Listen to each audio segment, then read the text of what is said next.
To new TV Telugu. Kamal Haasan నటించిన తగ్ life చిత్రం ప్రస్తుతానికి కర్ణాటకలో విడుదల కావడం లేదని ఆయన తరపు న్యాయవాది కర్ణాటక హైకోర్టుకు తెలియజేశారు.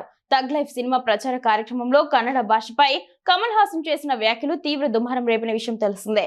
తగ్ లైఫ్ ఈ నెల 5న విడుదల కానున్న నేపథ్యంలో సినిమాను కర్ణాటకలో నిషేధించాలంటూ Karnataka film chamber of commerce హైకోర్టును ఆశ్రయించింది.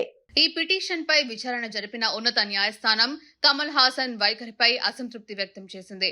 క్షమాపణ చెప్పి ఉంటే ఈ వివాదం ఇంత దూరం వచ్చేది కాదని అభిప్రాయపడింది. విచారణ అనంతరం కమల్ హాసన్ KFCCకి ఒక లేఖ రాశారు. తన వ్యాఖ్యలను తప్పుగా అర్థం చేసుకున్నారని అందులో పేర్కొన్నారు. అయితే ఆ లేఖలో ఎక్కడ క్షమాపణ చెప్పకపోవడం గమనార్హం.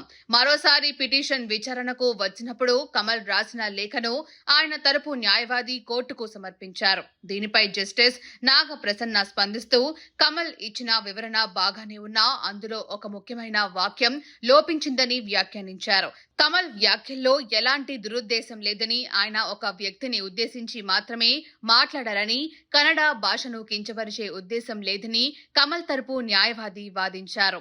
అలాంటప్పుడు క్షమాపణ చెప్పి వివాదాన్ని ముగించవచ్చు కదా అని న్యాయస్థానం ప్రశ్నించింది. దీనికి కమల్ న్యాయవాది బదులిస్తూ కమల్ హాసన్ తాను చెప్పాలనుకున్నది స్పష్టంగా చెప్పారు. ప్రస్తుత పరిస్థితులు ఇలాగే కొనసాగితే కర్ణాటకలో తన సినిమాను విడుదల చెయ్యరు అని కోర్టుకు విన్నవించారు. మరోవైపు KFCCతో సంప్రదింపులు జరిపేందుకు కొంత సమయం కావాలని నిర్మాత తరపు న్యాయవాది కోరారు. ఇరు పక్షాల వాదనలు విన్న న్యాయస్థానం తదుపరి విచారణకు ఈ నెల 10వ తేదీకి వాయిదా వేసింది.